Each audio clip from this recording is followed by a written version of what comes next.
Yeah, really nice. Had a great day. Coming into such a historic building was like amazing for me and my family to come here. Who would have thought as a young kid growing up I'd have the opportunity to come somewhere like this, Windsor Castle. So beautiful, but being recognised for something outside of football is also very, very enjoyable today for me.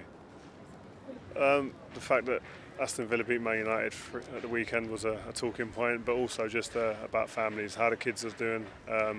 We've met numerous occasions before, so it was a nice, warm chat, and obviously congratulating me on the work I'm doing and also what he's doing as well in the mental health space, which has always been really, really impressive. Yeah, I've just done a documentary on this, which is coming out this week, but it's I don't think the social media companies have done enough to kind of slow down the waves of racism that comes in these situations, especially the big tournaments and big sporting events that we see. The racism is allowed to kind of still be put out there. These social media companies have the ability to really stop and change and demonstrate that where their values land and where their values lie, but they don't seem to be willing to do that at the moment, which is disappointing. Yeah, I'm going into this tournament and I am sitting there going, I'm worried about what could happen if something happens with a black player maybe. What's going to be the response of certain fans? Listen, it's not all fans, but there's enough fans there that make the noise, that we can hear it, we can see it, and it can be stopped by these social media companies. They should have the values in the right place to make sure that they put stops to this, because listen, if it came to copyright issues, they're very quick to make a stand and to stop things happening and to make sure people are reprimanded for that. But with racism, they don't seem to have the same energy for it, which is very disappointing.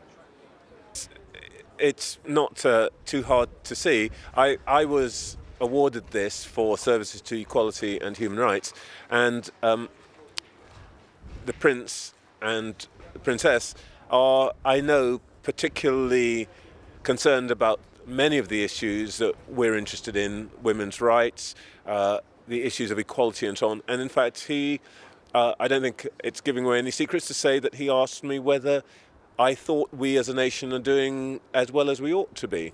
To which my answer is, we're doing better than we used to, but we can still do better.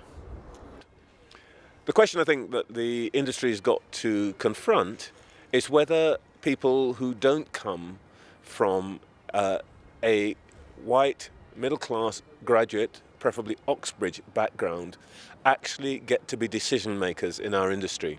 And right now, if we were to look ourselves in the face, we would have to say that actually, not only have we not got to where we need to get to, actually, we are going backwards. The industry is becoming more exclusive, more the property of people who come from better off backgrounds rather than less so.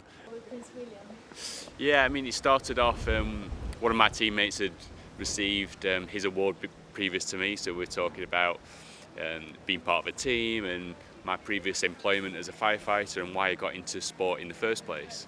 And then it went on to how sport can help after suffering such a tragic accident and a severe injury like I did, breaking my neck. So, no, it was great. Wheelchair Rugby League, I think it's been very well received. I play a different version of the sport, the Paralympic version of the sport. So yeah, I mean both versions of the sport is something we're trying to build and increase participation. One, because we think it's a sport that people will enjoy. But like I said previously, sport has a real good way of bringing people together and also helping them with difficulties like I did when I broke my neck 12 years ago. Well, yeah, we are currently working really hard towards Paris 2024, the next Paralympics. All our efforts are focused on repeating our success of Tokyo, and hopefully, yeah, a second gold medal would be fantastic.